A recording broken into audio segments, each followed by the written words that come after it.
Hey everybody, ready for a deep dive that might surprise you? We're tackling the question, did a historical Jesus actually exist? We're digging into Bart Ehrman's Did Jesus Exist? The historical argument for Jesus of Nazareth. Yeah, he's a big name in early Christian history, and you might think this is old news, but trust me, Ehrman brings up stuff I bet you haven't considered. I'm ready to be surprised. It seems like every few years there's a new book or movie questioning Jesus, and it makes you wonder, what do we really know? Right, and it's not just conspiracy theorists. There's serious debate, even among scholars, more than you might think, about whether this Jesus guy was real or not. So how do we even approach a question like that? We weren't there, we don't have video footage. What are the ground rules for figuring out if someone from ancient history was actually a real person? Well, first off, we got to ditch the Da Vinci Code approach. Yeah. Chuckles. We're not talking about hidden symbols or secret societies here. Historians rely on evidence, and it's like detective work. We're talking about ancient manuscripts, first-hand accounts written close to the time period. Do they back each other up? That kind of thing. Like corroborating witnesses to a crime. The more you have, the more reliable the story. What about those who say Jesus was a myth, that he never existed? Ehrman calls them mythicists, right? Yeah, he spends a good chunk of the book addressing their arguments. They say Jesus was a mythical figure like those stories about dying and rising gods in ancient mythology. Okay, I can kind of see where they're coming from. We've got Osiris and Egypt, those kinds of stories. So what's Ehrman's take?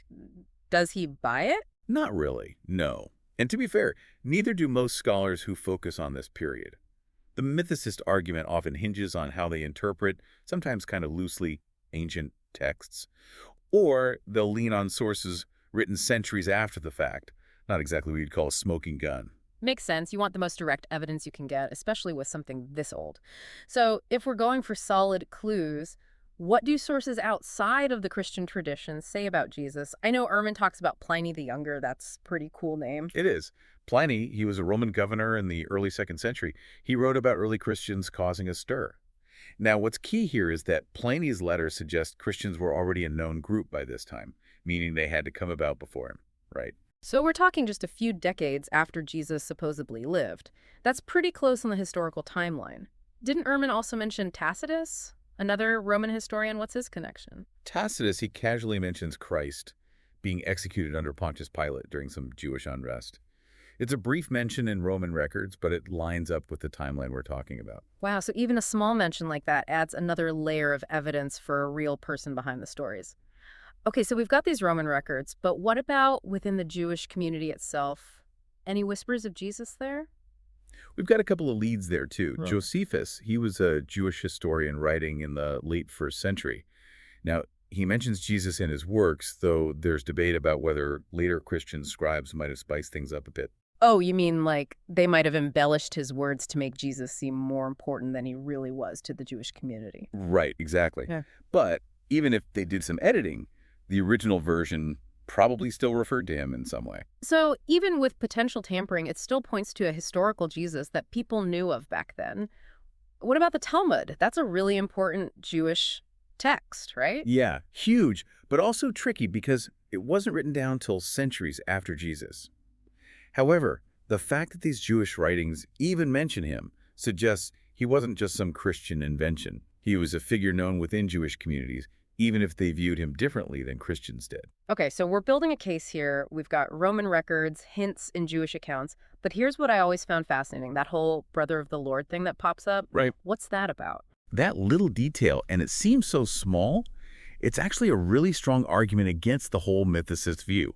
Paul, in his letters, which are some of the earliest Christian writings we have, he casually mentions James, the brother of the Lord. And he's not being metaphorical here, right? Like, James wasn't just some close friend or follower. Nope, not at all.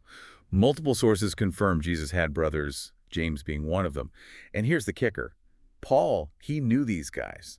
He personally knew Jesus' brother. That's not something you can just brush off if you're arguing Jesus was entirely made up. That's wild. It's like finding out your buddy down the street used to hang out with Elvis back in the day. It just adds a layer of, this really happened that you can't fake. Yeah. That detail alone seems to throw a wrench in the whole purely mythical Jesus theory. But if he was real, how did we get from a guy walking around Galilee to this whole crucified Messiah thing? That's where things get really interesting for me. A real head scratcher, right? Yeah. The idea of a Messiah who who suffers and dies a brutal death on a cross.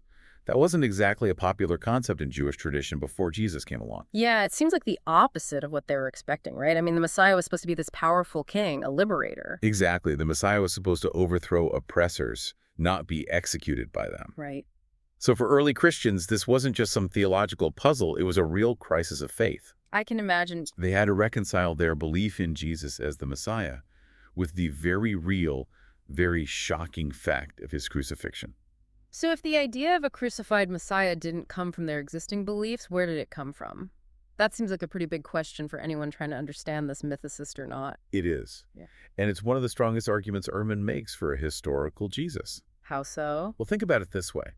If you were inventing a Messiah, would you choose a story where he ends up publicly humiliated and executed by the Romans? Definitely not. That's not exactly a great recruitment strategy. Right. It's hard to imagine anyone intentionally choosing that narrative if they were trying to start a new religion. So how do mythicists explain this whole thing away? Well, some point to pagan myths about dying and rising gods, figures like Osiris or Dionysus. Oh, I've heard about that. They argue that the early Christians basically borrowed elements from these myths and kind of grafted them onto the story of Jesus. So they're saying it's like a recycled myth. That's the gist of it, yeah. Huh, interesting. But Ehrman throws some major shade on that theory. Like what? Well, first off, the evidence for these dying and rising gods is often pretty flimsy. Flimsy how? Well, we're talking about myths that were written down centuries after Jesus, so who influenced who? Plus, the details often don't line up with the Jesus story. So it's kind of a case of, if the SAML doesn't fit, you must acquit. Pretty much.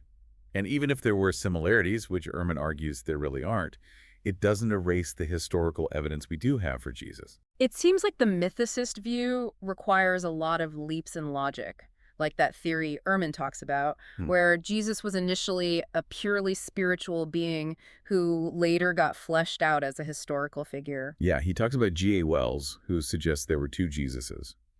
A real but obscure guy who lived a century before the Gospels, and the mythical Christ figure whose story got attached to this otherwise unremarkable dude. Wait, two Jesuses? Now that's just getting confusing. It's a bit out there, even for some scholars. I can imagine. And Ehrman, along with the majority of historians, isn't convinced. What doesn't add up? Well, for one, it requires a lot of speculation and doesn't account for the early independent accounts of Jesus that we've already talked about. All right, so we've ruled out the doubles. Ehrman also brings up Earl Doherty, another mythicist who has a different take on things. Right. Doherty believes that Paul thought the crucifixion happened in a spiritual realm, not here on earth. Really? Yeah, it was all symbolic, like a dream or a vision. Huh. So how does that line up with what Paul actually wrote? Well, that's the thing. As Ehrman points out, this requires some serious mental gymnastics to make it fit. So not exactly a slam dunk for the mythicists, then? Not even close. Yeah.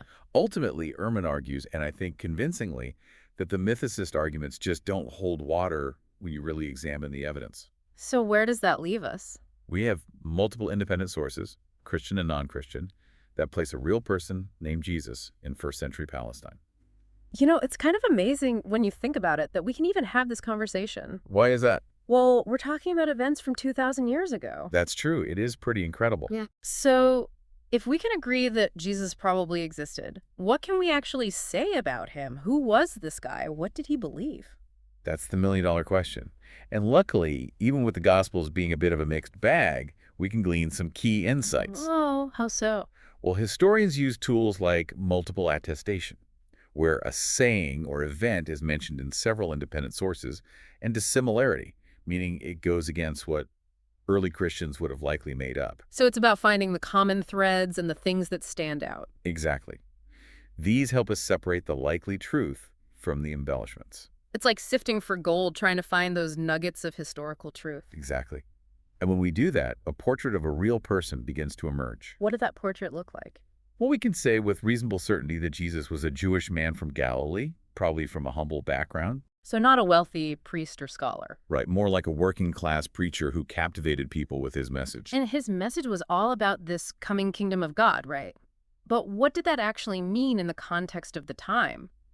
It wasn't just about harps and clouds, was it? It's one thing to read about the kingdom of God in a book, but to really get it, we need to step back in time and understand what that phrase meant to the people hearing it from Jesus himself. You're absolutely right. It's easy to impose our modern ideas onto the past. Yeah. To understand the impact of Jesus' message, we have to grasp the mindset of his audience, and that's where things get really interesting. You see, many Jewish communities in Jesus' time held this intense apocalyptic worldview. Apocalyptic, like the world's ending, fire and brimstone kind of stuff. That's part of it, but it's more nuanced than just doom and gloom.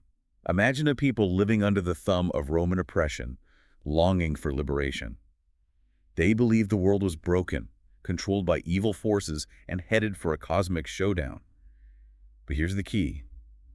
God would intervene, destroy the wicked, and establish his kingdom on earth, a just and peaceful reign. So it's not just about going to heaven when you die, it's about God fixing things right here, right now. Exactly. It's about God's power transforming the here and now, not just promising something better in the afterlife. And this idea, this yearning for radical change, it was deeply ingrained in their culture and beliefs. It's like the air they breathed. Wow. So when Jesus spoke about the kingdom of God, he was tapping into something that was already incredibly powerful and real for his listeners. It wasn't just some abstract theological concept. Precisely. Imagine you're hearing Jesus preach, and he's talking about this kingdom that's going to turn the world upside down. The poor and oppressed will be lifted up, the corrupt and powerful will be cast down, and God's justice will prevail. This wasn't just pie-in-the-sky stuff for them. It was a tangible hope for a better future, a future worth fighting for. No wonder people were drawn to him. He was offering a vision of real change, not just in some distant afterlife, but in their own lifetimes. So is Jesus advocating for a violent overthrow of the Romans, like some kind of first-century revolutionary leader? That's where it gets even more fascinating. While his message definitely had revolutionary undertones, Jesus wasn't calling for a violent uprising. He wasn't building an army or plotting to seize power. His focus was on changing hearts, on inner transformation, through love, compassion, and forgiveness. So he wasn't about toppling governments, but he was about toppling the things inside people that lead to injustice and oppression in the first place. That's radical in a completely different way. Absolutely, and that's what makes his message so enduring. It goes Yeah. beyond specific political systems or social structures. He's saying the revolution starts within you. How you treat others, how you embody love and justice in your own life. That's what brings about the kingdom of God. It's like he's offering a blueprint for building a better world from the ground up, one heart at a time. No wonder he ruffled so many feathers with the religious authorities. Oh, absolutely. Here he was, this charismatic preacher from Galilee, challenging the established order, telling people they didn't need the priests or the temple rituals to connect with God. He was all about radical love, forgiveness, and compassion, even for your enemies. That was a dangerous message in a world built on power, hierarchy, and revenge. It's a message that still challenges us today. Right. It's so easy to get caught up in the us versus them mentality, to seek revenge, to hold on to anger and resentment. But Jesus is saying there's another way, a better way, even if it's harder. And that's the paradox, isn't it? Yeah. His message is simple but not easy. It requires a radical shift in thinking, a willingness to see beyond ourselves and our own limited perspectives. But the potential payoff is huge. A world transformed by love, forgiveness, and compassion. That's a vision worth striving for. This deep dive has been incredible. It's amazing to think that we can still learn so much from a man who lived over 2,000 years ago. From scraps of ancient texts and the whispers of history, it makes you realize how powerful ideas can be, how they can transcend time and place and still speak to us today. And for anyone listening, I hope you'll keep exploring this topic. There's so much more to uncover about the historical Jesus and what his life and teachings might mean for us today. So keep digging, keep questioning, and keep the conversation going. Well said. I think that's a perfect place to wrap things up. So until next time, keep those minds curious and those questions coming.